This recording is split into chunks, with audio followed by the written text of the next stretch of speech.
안녕하세요. 저는 며칠 후에 입대를 앞두고 있는 건장한 대학생입니다. 어쩌면 채널에 제 사연이 소개되는 날이면 저는 이미 군에 입대를 하고 난 이후가 될지도 모르겠네요. 아들 하나뿐인 저희 집에 제가 입대를 하고 나면 쓸쓸하실 부모님께 조금이나마 저의 온기가 전해지길 바라봅니다. 저희 아버지는 환경미화원입니다. 어머니는 제가 어렸을 때부터 몸이 편찮으셨어요. 아직 완치 사례가 없는 평생 병원 신세를 져야 할지도 모르는 불치병이었습니다. 아버지는 그런 어머니를 끝까지 책임지려 노력하셨어요. 저는 그런 아버지를 보며 사랑을 배웠죠. 매달 어머니의 병원비가 나가야 했기에 저희 집은 오래전부터 넉넉지 못한 살림이었습니다. 그럼에도 불구하고 아버지께서는 곳곳 청렴한 분이었습니다.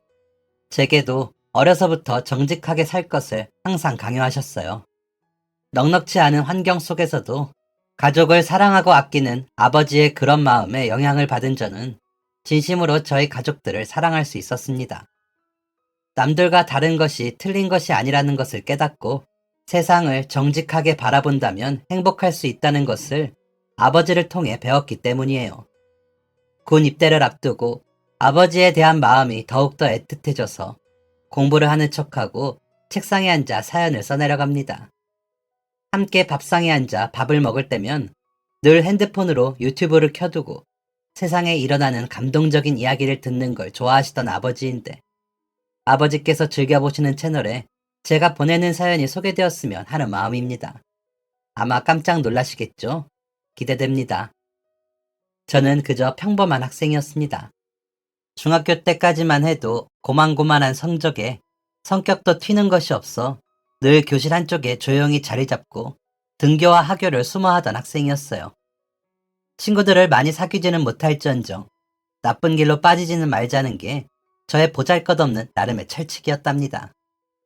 그래서 그냥 늘 맨 앞줄에 앉아 수업을 열심히 듣기만 했었는데 그랬던 습관이 좋은 결과를 가져다주게 되더군요. 고등학교에 입학을 했을 때 태어나 난생 처음 아빠의 자랑거리가 되었거든요. 저는 그저 아빠가 차려놓으신 밥상에 숟가락 하나 얹어 하라는 대로 공부만 했을 뿐인데 네모난 성적표 종이 한 장에 세상을 다 가진 듯 기뻐하시는 아버지를 보면 그것만큼 기쁜 것이 없었습니다. 함께 일하는 동료 아저씨들한테 부러움을 샀다며 웃어 보이는 아버지의 얼굴을 보며 처음으로 열심히 공부한 보람을 느꼈어요. 고등학교 첫 중간고사에서 반에서 1등을 했을 때에는 아버지의 활짝 웃는 눈가에 고인 눈물방울까지도 보았습니다. 그 작고 소중한 눈물방울을 보며 더욱 깨달았어요. 어쩌면 할 줄 아는 것 없는 제가 아버지를 위해 할 수 있는 것이 이렇게 학생의 본분대로 공부를 열심히 해서 아버지를 웃게 해드리는 일이 아닐까 하고 말이에요. 다시 한 번 더 아버지께서 저로 인해 웃는 얼굴이 보고 싶었고 그렇게 공부를 열심히 하게 되었습니다. 열심히 한 저는 1년 만에 반에서 1등뿐만 아니라 전교에서 1등을 하는 아이가 되어 있었어요. 저조차도 얼떨떨하고 신기한 일이었어요. 선생님은 학원도 과외도 하지 않는 제가 전교 1등을 한 것이 너무 대견하다며 아버지께 직접 전화를 드리기도 하셨습니다. 아버지께서는 그날 전화기를 붙들고 선생님께 감사하다는 인사를 하셨어요. 정작 수화기 너머의 선생님은 아버지의 모습이 보이지도 않는데 허공에 대고 꾸벅꾸벅 고개 숙여 몇 번이나 인사를 하셨죠. 그걸 보는 내내 기분이 좋으면서도 내심 불안했습니다. 성적이 다시 떨어지면 어떡하지 하고요. 성적표를 가지고 어머니께서 계신 병원에 아버지와 함께 갔다가 한참이나 칭찬하는 소리를 듣고 나서야 집으로 돌아올 수가 있었습니다. 부모님께서 저로 인해 웃는 얼굴을 보니 뿌듯했지만 더 잘해야 한다는 생각을 떨치기란 힘들었죠. 아무도 강요하지 않았는데 말이에요. 아마 모든 학생들의 마음이 그렇지 않을까 생각해요. 성적이 마음에 들어 웃다가도 자연스레 다음 시험을 걱정할 수밖에 없는 아버지께서는 그날 저녁으로 아주 뜨겁고 질긴 백숙을 해주셨어요. 냄비째로 밥상 위에 올려두고 먹는 백숙은 뜨겁고 질겼지만 그 맛은 기가 막혔습니다. 닭다리를 제 앞접시에 덜어주신 아버지께서 전교 1등 우리 아들 장하다. 많이 먹어. 팍팍 먹어. 라고 하시며 미소를 지으실 때에도 눈가엔 여전히 눈물방울이 맺혀 있었습니다. 아버지께서 눈물이 날 정도로 자랑스러워 하시는 것이 가슴 벅차고 기쁘다가도 이상하게 마음 한편으로는 저까지 눈물이 날 정도로 알 수 없는 감정이 들었어요. 그 낯설고 이상한 감정은 그날 먹었던 백숙만큼이나 뜨거운 감정이었어요. 고생하신 우리 아버지, 더 기쁘게, 더 행복하게 해드리고 싶다는 욕심 같은 것이었던 것 같았습니다. 정작 할 수 있는 것이라고는 눈앞에 있는 성적표에 1등이란 단어를 찍어오는 것 뿐이었지만 그 다음은 뭐가 있을까 고민에 빠졌어요. 생각해보니 그 다음은 좋은 대학에 가는 것이더군요. 그래서 2학년이 되고 나서는 선생님과 상담 끝에 서울대를 목표로 했습니다. 쉽지는 않겠지만 지금 성적을 유지한다면 선생님께서도 두 발 벗고 도와주시겠다고. 그런데 어째서인지 제 성적이 점점 떨어지기 시작했어요. 2학년에 올라가고 첫 중간고사부터였습니다. 저는 성적표를 받고 학교에서 꼭 세상을 다 잃은 사람처럼 좌절했어요. 친구들은 제가 남들 다 하는 학원, 과외를 하지 않아서 그렇다고 생각했는지 은근슬쩍 학원이나 과외를 알려주기도 했습니다. 하지만 저희 집엔 그럴 돈이 없었죠. 이제까지 학원, 과외 없이도 충분히 잘해왔는데 왜, 대체 뭐가 문제인 거지? 라는 생각은 끝없이 저 자신을 갉아먹기 시작했어요. 답이 없는 고민이 꼬리를 물고 늘어지니 공부하는 시간마저 성적이 떨어졌다. 어떡하지? 하는 심각한 생각에 집중이 잘 되질 않았어요. 이대로라면 기말고사는 물론이고 모의고사 성적들까지 형편없을 것임이 분명했습니다. 그런데 아버지께서는 2학년 첫 중간고사 성적표를 보시고 더 이상 1등이 아니라는 걸 확인하셨음에도 아쉬운 내색조차 하지 않으셨죠. 우리 아들 고생 많았다. 공부하느라 많이 힘들지? 그 말씀을 들었을 때는 그 말씀이 또 마음에 걸려 집중이 되질 않았습니다. 매일매일이 하루하루가 고민이었죠.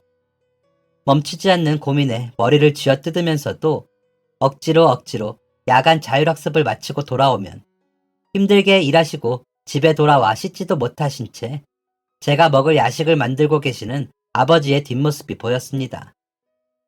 아버지께선 정작 드시지도 않으면서 공부하는 아들 잘 먹어야 한다고 뜨거운 불 앞에 서서 내내 요리하시던 뒷모습.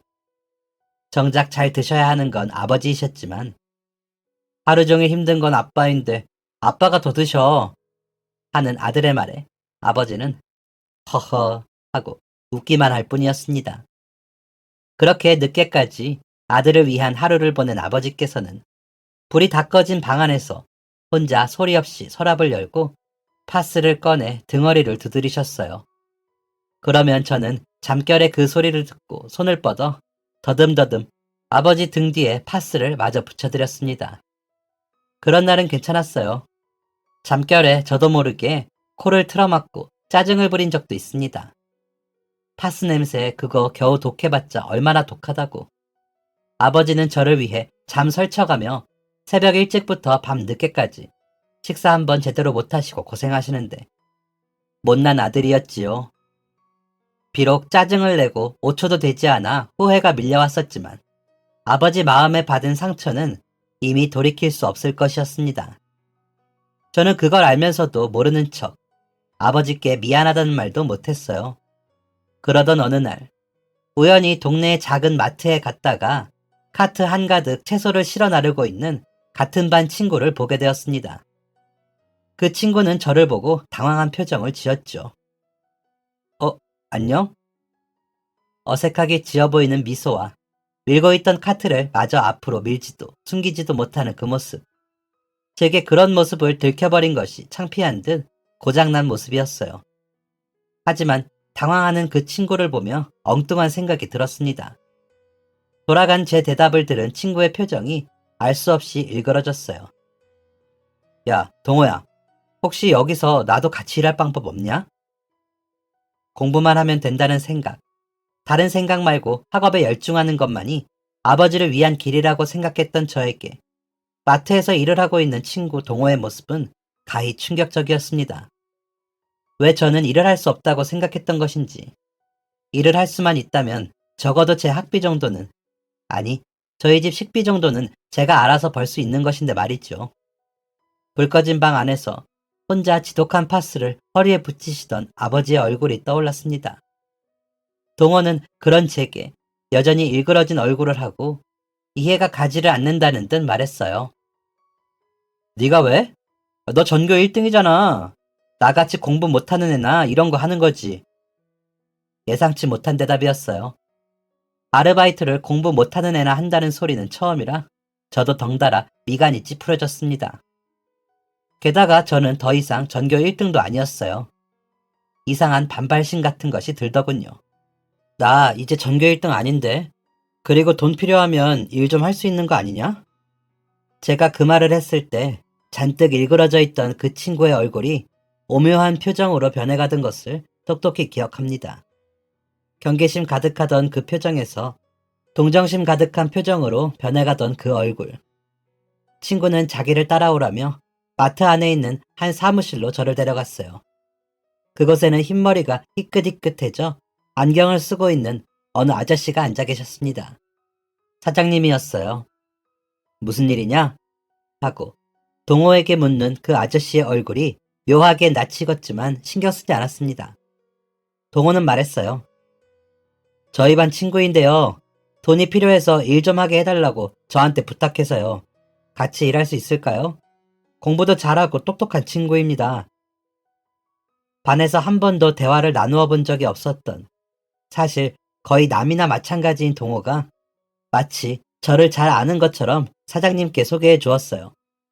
사장님은 저를 머리에서 발끝까지 한번 쓱 훑어보더니 내일부터 동호와 함께 나오면 되겠다고 대답해 주셨습니다. 제가 일을 해서 돈을 번다니 벌써부터 머릿속에는 첫 급여를 받아 아버지께 드리는 상상이 시작되고 있었어요.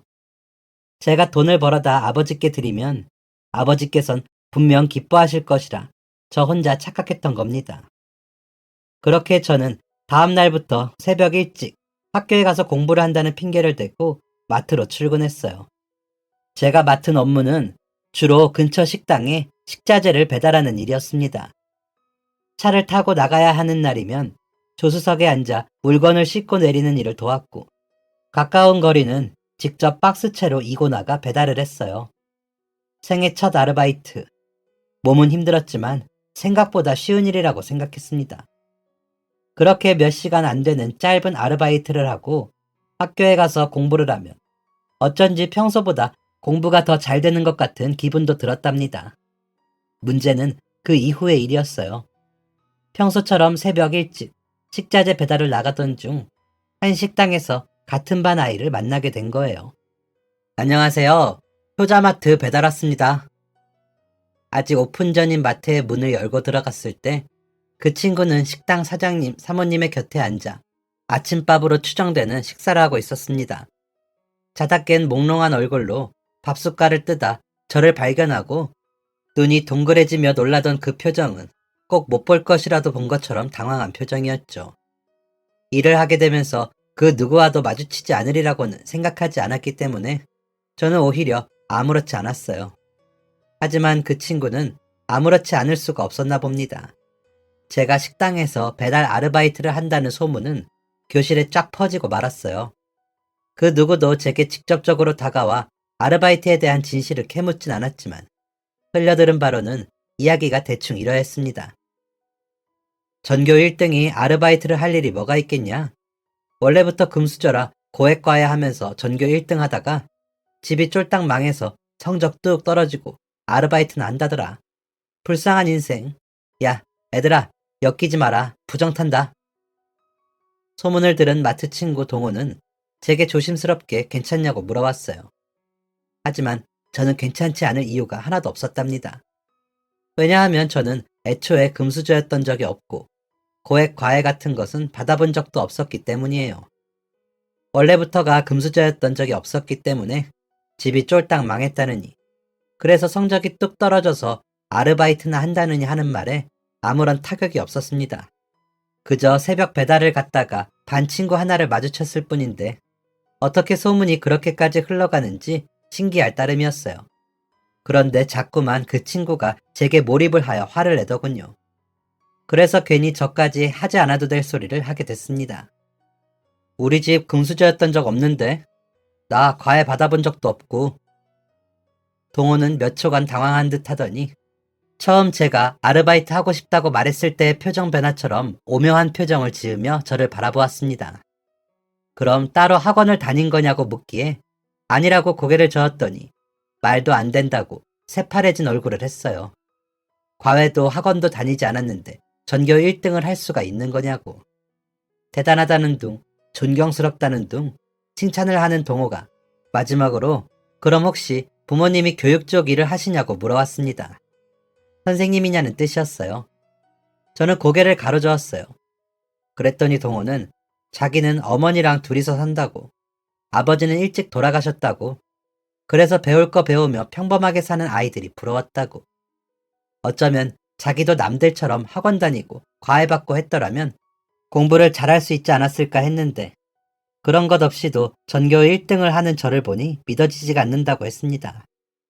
부모님 생각에 잠긴 건지 동호의 표정은 제법 아련해 보였고 그래서 저도 홀린 듯이 이야기를 꺼내게 되었어요. 한 번도 어떤 친구에게도 말해본 적 없는 이야기였어요. 부모님 두 분 다 건강하시고 적당히 평범한 집에서 사는 친구들 뿐이었던 학교 생활에 처음으로 저와 비슷한 처지의 친구를 만나서 그랬던 것일까요? 먼저 자신의 처지를 털어놓는 그 친구에게 저도 솔직하고 싶어졌을 뿐이었습니다. 어머니께서는 몸이 편찮으셔서 아무 일도 못하시고 아버지께서는 환경미화원으로 일하고 계셔. 나 그냥 혼자 공부했던 거야. 그래서 잠깐뿐이었지.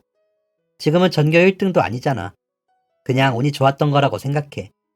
나도 그렇게 생각하기 때문에 애들이 저렇게 없는 말 떠들어대는 거 아무렇지도 않아. 다 소설 같고 드라마 같은 이야기인데 뭐. 동호는 저의 대답을 듣고 몇 차례나 진짜냐고 물었어요. 그때는 그 애가 왜 그렇게 그게 진짜인지에 집착하는지 전혀 몰랐습니다. 그런데 그 말을 하고 일주일이나 지났으려나요? 학교에 갔는데 제 책상에 웬 쓰레기 봉투 하나가 놓여 있더군요. 그것도 안에 내용물이 가득 들어있는 채로. 제가 자리로 다가가자 근처에 앉은 애들이 코를 틀어막으며 말했습니다. 와, 냄새 때문에 미치겠다. 야, 좀 치워라. 아무리 공부를 열심히 해도 저는 타고난 멍청이였던 건지 그 일이 그냥 우연이라고 생각했습니다. 그때는 제게 말을 걸었던 게 제게 쓰레기 봉투를 치우라고 코를 틀어막던 친구 하나뿐이라 그랬는지도 모릅니다. 그런데 다음 날도 그 다음 날도 제가 가는 자리마다 곳곳에 쓰레기 봉투가 놓여 있더라고요. 내용물을 가득 채워 흘러 넘치게 한 다음 제 사물함이나 신발장 같은 곳에 몇 번이고 놓아두는 장난을 누군가 치고 있었습니다. 대체 누구 짓일까? 살짝 골머리가 아파지려던 찰나 애들이 웃겨 죽겠다는 듯이 킥킥대며 다 들리게 수군거리는 소리가 들려왔어요. 그동안 다분히 고의적이었음에도 불구하고 한 번도 기분 나빠한 적 없었던 제가 멍청이가 되는 순간이었어요. 역시 쓰레기 담당 아들은 다르네. 냄새나는 걸 잘도 치우네. 근데 제 1학년 때부터 쓰레기 냄새 난다고 유명했어. 나 심지어 쟤랑 같은 중학교 나왔잖아. 금수저는 무슨. 흑수저 최고봉임. 제 신고 오는 신발이랑 양말 자기 아빠가 쓰레기장에서 주워온 거라던데. 그 순간 쓰레기 봉투 옆에 놓여있는 제 운동화가 눈에 들어왔습니다. 2년 전 아버지께서 다 낡은 제 운동화를 몰래 갖다 버리시고는 억지로 사다 놓으셨던 운동화. 흰색은 때가 타니 때가 많이 타도 티가 안 나는 회색으로 골라왔다면서 마음대로 사와서 미안하다고 멋쩍게 웃어 보이시던 아버지의 얼굴이 떠올랐어요. 매달 나가는 어머니의 병원비, 저 끼니마다 먹어대는 식비, 생활비, 넉넉치 않은 형편에 밑창이 다 뜯어진 신발을 본드로 붙여가며 신고 다니실지언정 아들의 운동화는 그때 당시 제일 유명하던 브랜드의 신발로 사오셨던 아버지였습니다. 아버지께서 비싼 신발을 사오시면 제가 억지로 고집을 피워 환불을 하겠다고 하니 제품 택까지 뜯어버리고 신발장에 놓아두었던 그 신발이었어요. 발이 크면서 사이즈가 맞지 않는데도 아버지께 죄송해서 꾸역꾸역 2년 넘게 신고 다녔던 운동화를 조금이라도 때가 탈까 모시듯이 하고 살았던 운동화를 그만큼이나 아끼던 운동화에 쓰레기 봉투를 올려두고 더러운 신발이라고 손가락질을 받으니 화가 났습니다. 제가 들린다는 것을 아는지 모르는지 알면서도 일부러 그러는 건지 끊임없이 떠들어대는 그의 앞으로 다가갔어요. 순간적으로 복도 전체가 싸한 분위기에 휩싸였습니다. 네 입에서 쓰레기 냄새 난다. 야. 제 말에 깜짝 놀란 듯하던 그의 얼굴이 일그러졌고 귀를 기울이던 복도의 아이들이 몇 초간 침묵하다 약속이라도 한 듯 웃음을 터뜨렸습니다. 하나 둘 무리지어 제게 다가오는 아이들. 어느새 저는 그들에게 포위당한 듯 그 사이에 덩그러니 놓여졌습니다. 그 순간에도 밖에서 힘들게 일하고 계실 아버지의 얼굴이 떠올랐어요. 단 한 번도 아버지에게서 나는 냄새를 더러운 쓰레기 냄새라고 생각해 본 적이 없었습니다. 제 주변을 둘러싼 아이들이 콧구멍을 벌렁거리며 한마디씩 거들었어요. 와, 냄새 대박. 진짜 쓰레기 냄새 나네. 야, 너희 아빠 안 바쁘시면 우리 집 쓰레기 좀 치워달라고 전해줄래? 내 방에 쓰레기통 꽉 찼거든. 그중 한 친구가 자꾸만 선을 넘는 말을 해왔어요. 저한테서 냄새가 난다고 하는 건 괜찮았지만 제 신발이 더럽다고 하는 건 참을만 했지만 그래도 아버지를 들먹이는 것은 견딜 수가 없었습니다. 저는 그 친구의 명찰에 적힌 이름을 소리내어 읽었어요. 황지석. 학교를 다니는 내내 한 번도 말을 섞어본 적 없는 친구였지만 유명한 인사라 익히 알고 있었습니다. 유명한 학원 원장 아들이었어요. 서울대 갈 거라고 제 입으로 떠들고 다니지만 성적은 저보다 한참 아래인. 그래서 제게 늘 열등감을 가지던 아이였습니다. 제가 자기 이름을 부르니 제 어깨를 자기 어깨랑 부딪히며 화를 내는 그 녀석의 뒤로 동호가 서 있었어요. 당황한 얼굴, 눈치를 보는 표정. 저는 그 애가 자기가 저를 도와줄 수 없어 그런 표정을 짓는 줄 알았어요. 그런데 황지석이 하는 말을 듣고 저는 충격에서 헤어날 수가 없었습니다. 왜 죄 없는 내 이름을 그렇게 큰 소리로 부르냐? 너 쓰레기 주는 아빠랑 사는 거 소문 퍼뜨린 건 네 친구 마트 아들 김동호인데 너 저 자식 아빠 밑에서 새벽마다 배달 다닌다며? 일거리도 없는데 너 사정이 하도 딱하고 불쌍해서 동호가 불우이웃 돕는 거라던데. 하긴 친해진 지 얼마 되지도 않은 녀석을 쉽사리 믿고 속사정을 털어놓은 제가 바보였어요. 역시 저는 교과서나 달달 외울 줄 알았지 멍청한 사람인 게 틀림없구나 생각했습니다. 그러면서도 동호에게 드는 배신감은 어쩔 수 없었어요. 친구를 한 대 때려버릴 수도 없고 화는 났지만 그래도 묻고 싶었어요. 대체 왜 그랬는지, 왜 제 이야기를 남들한테 그렇게 쉽게 떠들고 다녔는지, 아버지는 돌아가셨다고 해놓고 왜 거짓말을 했던 건지 말이에요. 그래서 황지석의 어깨를 밀쳐버리고 동호에게 다가갔어요. 당황해서 뒷걸음질을 치던 동호가 제가 무슨 말을 꺼내기도 전에 먼저 소리를 쳤고 저는 아무 말도 할 수 없어 그대로 복도를 벗어났습니다. 너 처음부터 재수 없었거든. 누구는 아빠가 시켜서 하기 싫은 일 억지로 하고 있는데 지는 지 입으로 하고 싶다 그러고 나 너 처음 온 날 아빠한테 너랑 비교당하고 얼마나 기분 나빴는 줄 알아? 근데 뭐? 과외도 학원도 안 다니는데 오직 네 실력으로 1등이라고? 너 일부러 나 공부 못하는 거 알고 그딴 소리 짓거린 거 아냐? 나도 억울해서 그랬어. 나도 너처럼 불쌍하게 태어났으면 아빠한테 예쁨 받을 수 있었나 해서. 동호는 억울하다고 했습니다. 진짜 억울한 게 누구인데. 저는 마트에서 일을 했던 보름 동안 동원의 아버지와 단 한 번도 말을 섞어본 적이 없었습니다. 그냥 오며 가며 마주치면 안녕하세요 하고 인사를 나눈 것뿐. 보름이라는 시간이 그리 긴 시간도 아니었고 말이죠. 심지어 저는 그 사람이 동원의 아버지인 줄도 몰랐고요. 얼굴이 묘하게 낯익다 생각만 했지 아버지가 돌아가셨다는 동호의 아버지가 마트의 사장님일 줄은 꿈에도 몰랐는데. 그런데 그런 동호가 제게 억울하다고 말하는 것이 저는 억울했습니다. 그 후로 저는 그 마트에 나갈 수가 없었어요.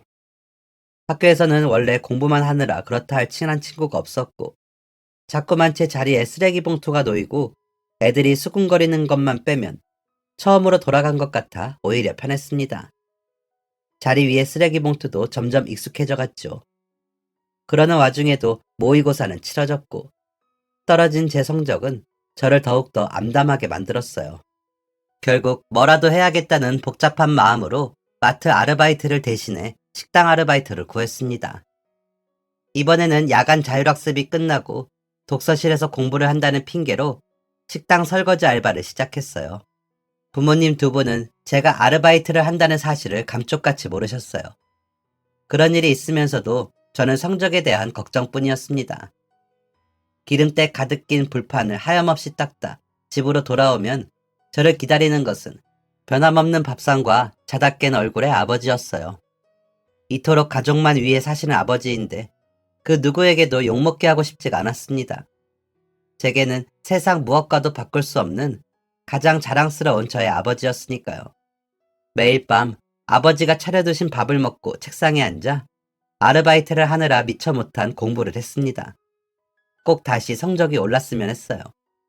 하지만 1학기 기말고사를 치르고 저는 또 한 번 좌절을 맛보아야 했습니다. 괜찮다. 사나이가 그런 걸로 울면 쓰냐? 1등이 대수야. 아버지께서는 성적표를 건네며 울음을 터뜨리는 저를 보며 말씀하셨어요. 다 큰 고등학생이 아버지 앞에서 종이 한 장에 눈물을 질질 짜는 것이 창피하기도 했지만 아버지 앞이 아니면 대놓고 울 수 있는 자리도 없었어요. 아버지는 저를 안아주시며 말씀하셨습니다. 나는 우리 아들이 전교 꼴등, 아니 전국 꼴등이라도 우리 아들이 최고야. 아빠는 네가 공부를 잘하든 못하든 변함없이 네 편이다. 엄마도 마찬가지고 말이야. 그러니까 아들아, 이런 종이 한 장에 울지 마라. 응? 아비 가슴 찢어져. 할 줄 아는 것은 공부뿐이었음에도 그마저 잘하지 못해 좌절하는 제게 아버지는 그토록 따뜻하셨어요. 그런데 저를 생각해서 해주셨던 그 말씀이 제게는 더 큰 슬픔이 되었죠. 더 잘하고 싶었으니까. 그럼에도 잘하지 못하는 제 스스로에게 늘 실망이 컸으니까. 그로부터 시간이 더 흐르고 2달치의 월급이 모여 100만 원 조금 안 되는 돈을 모으게 됐습니다. 성적은 여전히 그 모양 그 꼴이었지만 그 돈을 아버지 손에 쥐어드릴 생각을 하니 조금이나마 기뻤답니다. 그런데 집에 돌아와 아버지께 돈을 건네려던 그때 제 눈에 낯선 물건 하나가 들어왔어요. 아빠, 이게 뭐야? 아버지께서는 멋쩍은 얼굴로 허허 웃으시기만 했어요. 꽤나 묵직한 무게에 유리로 만들어진 네모난 액자에는 표창장이라는 글자가 적혀 있었습니다. 그 아래엔 아버지의 조남이 적혀 있었어요. 저는 참을 수 없어 그걸 가지고 아버지 앞으로 가서 앉았답니다. 쑥스러워 대답을 피하시는 아버지의 입가엔 미소가 걸려 있었어요. 아유, 이런 거 필요 없는데 자꾸만 가져가라고 해서 하는 수 없이 가져왔어. 아버지께서는 쑥스러운 듯 자꾸 웃기만 하시다가 표창장에 숨겨진 이야기를 들려주셨어요. 그날 평소처럼 새벽 근무에 나가셨다가 쓰레기장 옆에서 쇼핑백을 치우게 되셨다고 했습니다. 처음엔 그냥 누가 쇼핑백 안에 쓰레기를 넣어 버리고 갔다고 생각을 해서 안에 있는 쓰레기를 분리하기 위해 안을 살피셨다고 해요. 그런데 그 안에 수건 같은 것으로 돌돌 감겨진 무언가가 들어있었고 왠지 이상해 수건을 풀어본 아버지는 깜짝 놀랄 수밖에 없었다고 해요. 그 쓰레기 더미 안에 누가 그런 것을 넣어둔 건지 돌돌 말아진 수건을 푸니까 그 안에 글쎄 금덩이들이 들어있는 거야. 어찌나 놀랐든지 다시 수건을 덮어버렸다니까. 순간 심장이 철렁하더라고. 손을 대면 안 될 것을 손댄 것 같은 기분이 들었어. 아버지께서는 처음엔 다시 수건을 덮어다가 그 자리에 내려두셨다고 합니다. 분명 주인이 다시 찾으러 올 것 같다는 생각이 들었기 때문에요. 보통 금붙이도 아니었다고 합니다. 그게 자세히 보니까 온통 조그마한 아기 돌반지더라고. 얼추 세어보니 50개 정도 되는 것 같았어. 어찌나 가슴이 쿵쾅거리던지. 아버지는 그때를 회상하시며 처음에는 그걸 주인에게 찾아주겠답시고 괜히 가지고 있었다간 견물생심 욕심이 생겨 이를 그르칠 것 같다고 하셨습니다. 평생 남의 것에 욕심 부려본 적이 없이 그저 성실하게 일하며 살아오셨지만 막상 눈앞에 50여 개의 금반지를 보니 순간적인 충동이 앞섰다고 하셨어요. 그래서 그걸 얼른 내려놓을 수밖에 없으셨다고 했습니다. 그렇게 그냥 못 본 척 하는 것이 좋을 것 같아 주변을 청소하며 그곳을 떠나려는데 그래도 자꾸만 마음에 걸리셨다고 해요. 그때부터는 그런 생각이 들더라고. 아, 이거 주인이 아닌 다른 이가 와서 가져가면 어쩌나. 그래도 내가 경찰서에는 가져다 줘야겠다. 그렇게 아버지께서는 욕심이 드는 것을 꾹 참으며 그 쇼핑백 통째로 경찰서에 가져다 주었다고 합니다. 주인을 꼭 찾아주겠다는 경찰관의 말에 돌아서서 다시 일을 하러 가셨는데 일을 마치고 핸드폰을 들여다보니 경찰서로부터 부재중 전화가 와 있더래요. 다시 전화를 받았을 땐 반나절도 되지 않아 주인을 찾아 전달하게 됐다는 경찰관의 말이 들려왔다고 하셨습니다. 글쎄 그 반지 주인이 얼마 전에 사고로 장애를 얻었대. 자기 아들 어렸을 때부터 한 곳에 모아뒀던 돌반지인데 도둑들면 귀한 거 알고 훔쳐갈까 수건에 돌돌 말아둔 것을 아프고 나서 쓰레기인 줄 알고 다 내다버렸다는 거야. 어찌나 딱하든지 못 본 척하지 않고 경찰서에 가져다 주길 잘했다 싶었지. 아픈 아내가 집 청소를 했다는 말에 집을 둘러보던 남편이 돌반지가 없어진 것을 깨닫고 경찰에 신고를 했는데 마침 아버지께서 그 쇼핑백을 가져다 주신 후였던 거예요. 수건 둘둘 말려있는 걸 버렸다는 말에 남편이 오열하며 아내에게 화를 냈다고. 그런데 이렇게 찾고 나니 아내에게 미안하더라고. 세상에 이렇게 좋은 분이 계실 줄 몰랐다고 경찰관이 남편의 말을 아버지께 전했을 때 아버지는 눈물이 나셨다고 했습니다. 아내가 아프면 세상이 무너지지. 멀쩡히 잘 지내다가도 예고 없이 심장이 무너지지. 내 그 마음을 아니까 그저 딱 하기만 하더라. 나한테 꼭 살해하고 싶다고 하는 걸 받을 수가 없었어. 당연히 주인이 되찾아야 마땅하다 생각했고 경찰서에 가져다 주면서도 살해 같은 걸 바라고 한 일도 아니었지만 말이야. 그래서 나한테 전화해준 그 경찰관한테 말했어. 그냥 아픈 아내와 힘들더라도 끝까지 웃으며 살길 바란다고 전해달라고. 나는 할 일을 했을 뿐이라고 말이지. 그런데 그 일이 있은 지도 벌써 한 달이나 지났는데 나한테 이런 걸 주는 게 아니겠어? 학교 다닐 때도 상장 하나 받아본 적이 없는 난데 이 나이 먹고 이런 걸 받으니 쑥스러워서 원.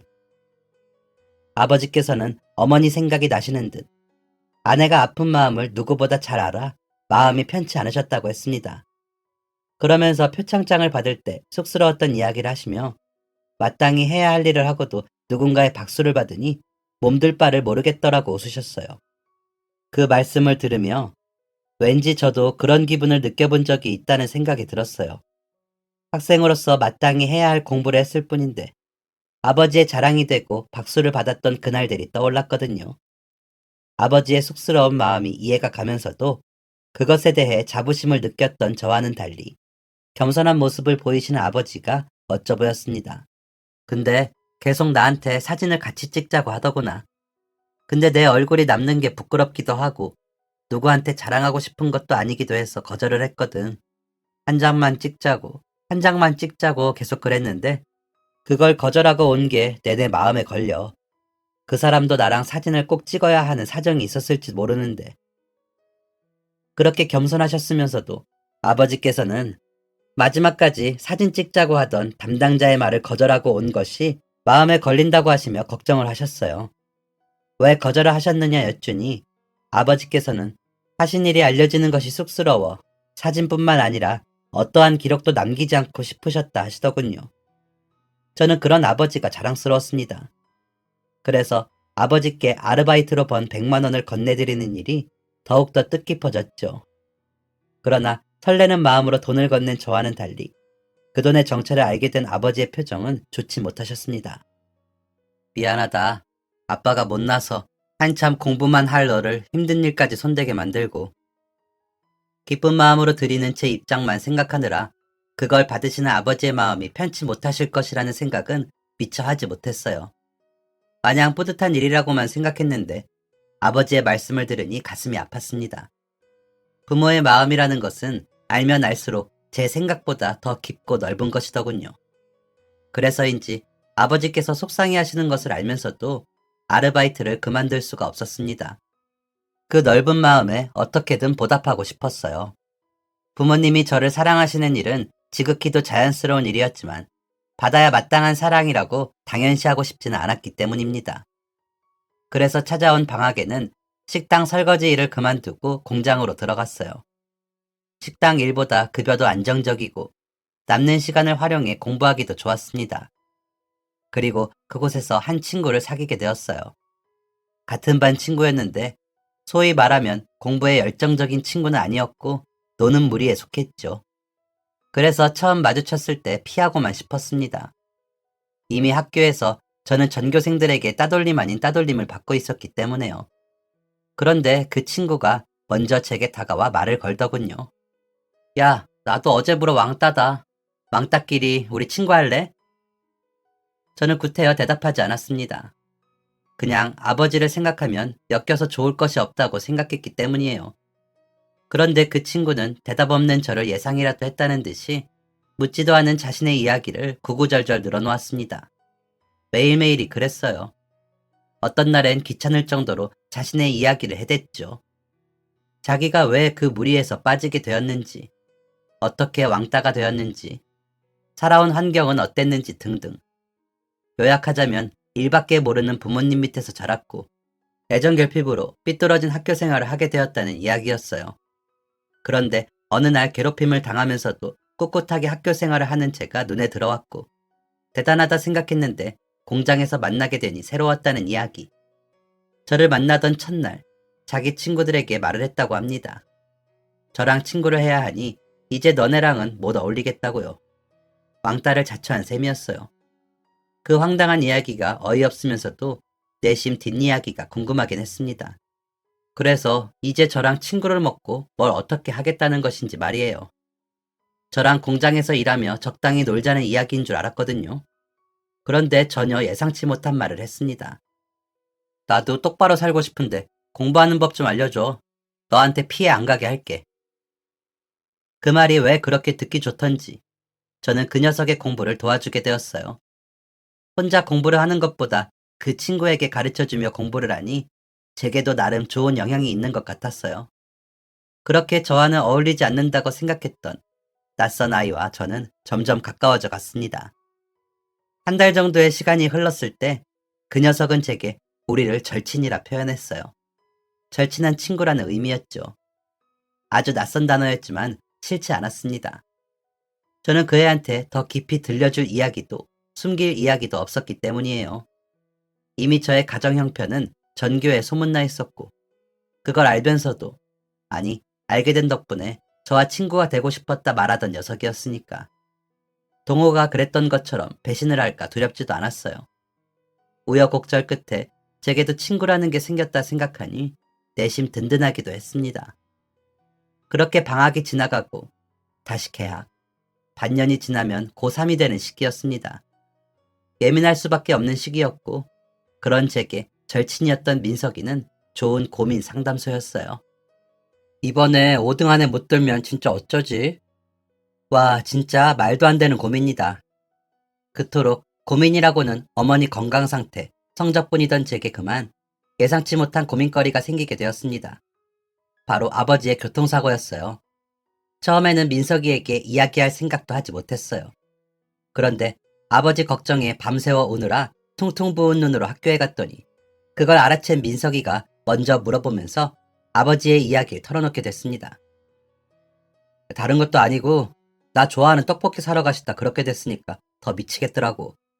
사고 낸 사람은 하나도 안 다쳤는데 우리 아빠만 다쳤어. 그게 또 얼마나 억울한지 몰라. 아버지께 일어난 일이 억울했어요. 제가 좋아하는 떡볶이를 사다 먹이시려고 길을 걷던 아버지는 배달을 가던 속도 높은 오토바이에 치여 다리를 크게 다치는 바람에 당분간 일도 나가실 수 없게 되고 말았습니다. 속상해서 하루 종일 아무것도 드시지 못하는 아버지가 안타까웠어요. 그리고 왜 그렇게 신호위반이나 하는 오토바이 운전자는 하나도 다치지 않고 열심히 착하게만 사시던 저희 아버지만 다쳐야 하는지 억울했어요. 너무너무 억울해서 저는 민석이에게 제가 얼마나 억울한지를 설명하려다 얼마 전 아버지께서 하셨던 선행을 이야기하게 되었습니다. 반지를 찾아주고 표창장을 받은 이야기 말이죠. 그렇게 항상 올곧게만 살아오신 분인데 왜 아버지께서 이런 억울한 일을 당하셔야 하는지 속상해 진짜. 민석이는 그런 저의 이야기에 크게 공감해 주었고, 아버지께서 일을 못 나가시는 동안 저는 다시 아르바이트를 하기 시작했어요. 방학 때까지 공장 아르바이트만 하고 그 후로는 공부에만 집중하려 했지만 일이 이렇게 됐으니 어떻게든 도와드려야 한다는 생각이었어요. 아버지께서 받지 않겠다고 해서 제가 가지고 있던 그동안의 아르바이트비를 몰래 아버지 주머니 속에 넣어두고 저는 학교를 마치면 곧장 전에 일하던 식당으로 향했습니다. 뜨거운 물에 손을 담그며 기름기 가득한 불판을 수십 개 닦아내야 했지만 하나도 힘들지 않았어요. 평생 불편한 몸으로 병원에 의지한 채 살아가셔야 하는 어머니와 그런 어머니의 나까지 건사하시며 살아가셔야 하는 아버지를 생각하면 그런 작은 힘듦은 아무것도 아니었기 때문입니다. 민석이는 그런 저를 보며 다시 한번 자기가 얼마나 모자란 아들인지 깨달았다고 했어요. 어쩌면 그 모든 이야기를 민석이에게 털어놓을 수 있어서 다행이었는지도 모릅니다. 아무에게도 말하지 않고 속으로만 속상해하는 것이 아니라 누군가에게 한 번이라도 털어놓을 수 있다는 것이 그 나이 그때 제게 필요한 일이었던 것 같아요. 하지만 그런 민석이가 사고를 치고 맙니다. 평소와 같은 수업 시간, 문학을 맡은 담임 선생님의 시간이었어요.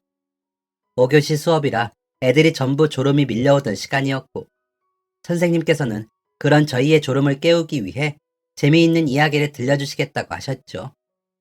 몇몇 아이들은 그 이야기를 들으면서도 이미 졸고 있었지만 저는 무조건 졸음을 떨쳐내겠다는 생각으로 이야기에 집중했습니다. 저만큼이나 공부에 의지를 갖게 된 민석이도 마찬가지였고요. 선생님 친구 이야기인데 친구가 얼마 전에 사고로 크게 다치면서 많이 아프게 됐거든.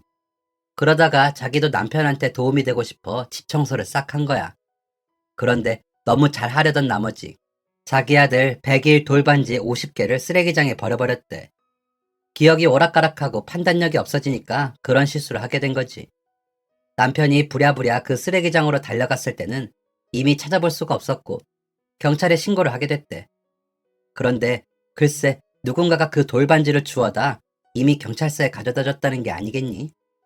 주인을 찾아달라고 말이야. 덕분에 선생님 친구는 무사히 돌반지 50개를 되찾게 되었대. 우리 반 교훈이 뭐지? 정직한 사람이 되자이지? 온몸에 소름이 돋고 식은땀이 났습니다. 가슴이 두근거리기도 했어요. 선생님께서 정직함에 대한 교훈을 말씀하시며 친구의 이야기라고 들려주신 이야기는 바로 얼마 전 아버지께 일어났던 돌반지 사건이었어요. 요즘 세상에 보기 드문 정직한 분이라며 그분처럼 세상을 정직하게 보고 올곧게 살아갈 줄 아는 사람이 되었으면 한다는 선생님의 그 말씀을 듣고 놀라지 않을 수가 없었습니다. 괜히 누가 저희 아버지의 이야기인 걸 알기라도 할까봐 자연스레 졸고 있는 아이들의 눈치를 보게 되었죠. 아버지께서 그토록 겸손히도 숨기고 싶어 하셨던 이야기였으니까요. 그 마음을 지켜드리고 싶었는데 그런데 조용하던 교실에 민석이의 목소리가 울려 퍼졌습니다. 선생님, 그거 얘네 아버지 이야기예요. 선생님은 물론이고 집중하던 아이들 몇몇이 민석이를 바라보았어요. 민석이의 손끝에는 아니길 바랐지만 제가 걸려 있었고 선생님께서는 그게 정말이냐며 믿기지 않는다는 듯 물어오셨습니다. 양쪽 귀가 빨갛게 물들다 못해 터져버릴 것만 같았어요. 웅성거리는 아이들 틈에서 선생님께서는 저희 아버지께 다 함께 박수를 치자고 말씀하셨습니다. 저를 싫어하던 아이들은 박수를 치는 둥 마는 둥 했지만 민석이는 뿌듯하고 자랑스러워 죽겠다는 얼굴로 자리에서 일어나 저를 향해 박수를 쳤어요. 그게 너무 부끄러워 숨고 싶다가도 비밀로 해달라는 말을 하지 않았던 저 자신이 원망스러웠어요. 아버지께 죄송한 마음이 들었거든요. 그리고 며칠 후 주말, 모처럼 아버지와 점심 식사를 하고 있는데 아버지의 핸드폰이 울렸습니다. 여보세요? 식사를 하시다 말고 전화를 받으신 아버지의 표정이 조금씩 굳어갔어요. 통화를 하는 내내 네 하고 몇 마디 대답만 하시던 아버지께서 전화를 끊으셨을 땐 저까지 표정이 굳어 있었습니다. 대체 무슨 전화이기에 그런 표정으로 전화를 끊으시는 것인지 걱정이 되었기 때문이었어요. 너희 담임 친구분이라는구나. 선생님한테 이야기 전해 듣고 전화를 하셨다고.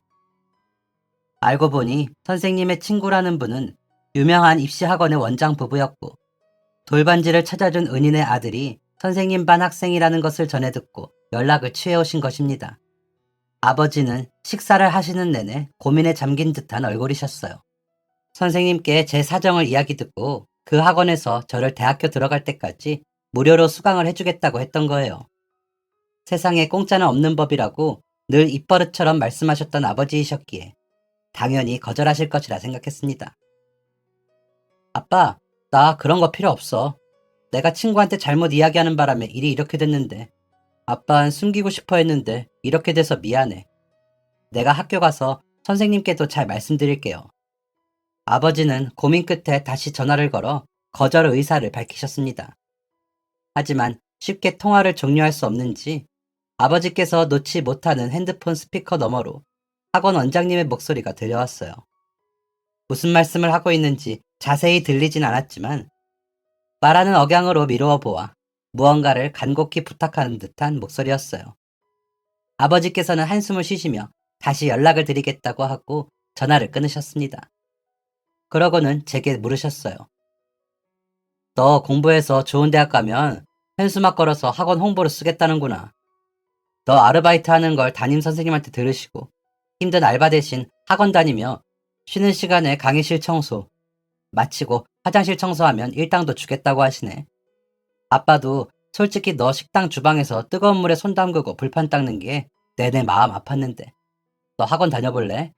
대신 원장님이 학원 홍보하실 수 있게 좋은 대학 가는 조건으로 말이다.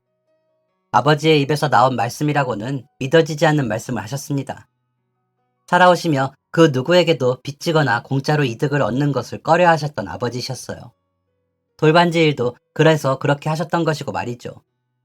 그런데 아버지께서 제 생각에 그런 결정을 내리신 것이었습니다. 저는 냉큼 그 기회를 잡았어요. 성적이 떨어지면서도 혼자서 하는 것 말고는 방법이 없었던 저였는데 그런 제가 유명한 입시 학원에서 공부를 할 수 있게 된다니 바란 적도 없는 기적이었습니다. 게다가 그 학원은 내노라 하는 입시 학원들 중 쌍두마차를 달리는 학원 중 하나였고 유일한 경쟁 학원은 바로 학교에서 저를 괴롭히던 황지석의 부모님이 하시던 학원이었습니다. 잘만 하면 황지석에게도 소소한 복수를 할 수 있는 기회라 생각했어요.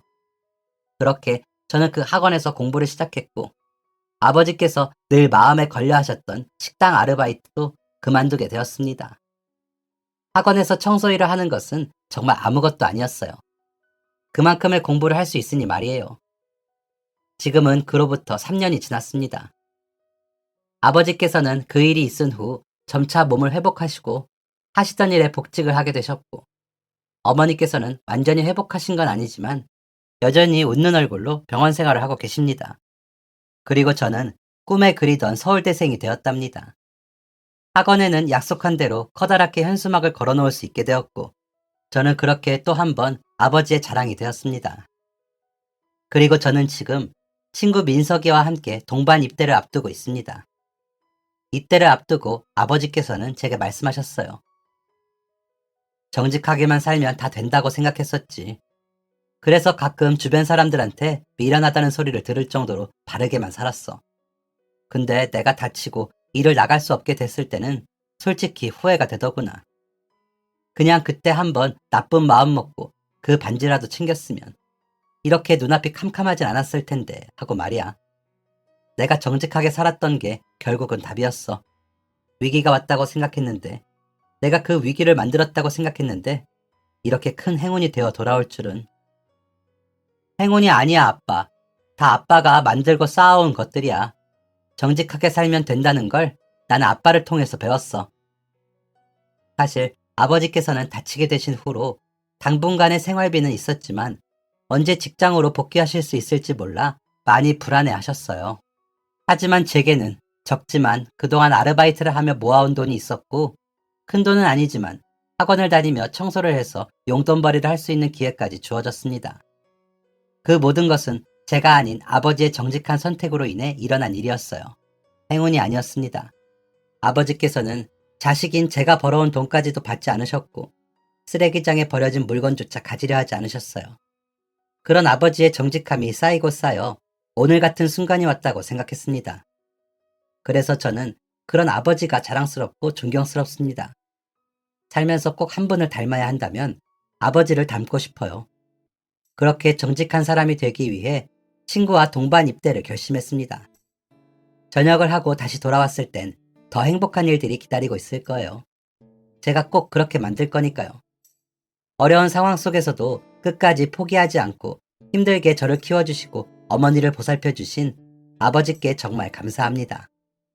그동안 받았던 만큼 이제 제가 아버지께 돌려드리고 싶습니다. 그날이 올 때까지 부디 아버지께서 건강하시기를 저는 기도합니다. 건강히 군생활 마치고 한층 더 아버지를 닮은 남자가 되어 돌아오겠습니다. 사랑합니다, 아버지. 지금까지 사연 들어주셔서 감사합니다. 사연이 재밌으셨다면 구독과 좋아요를 눌러주세요. 감사합니다. 안녕히 계세요.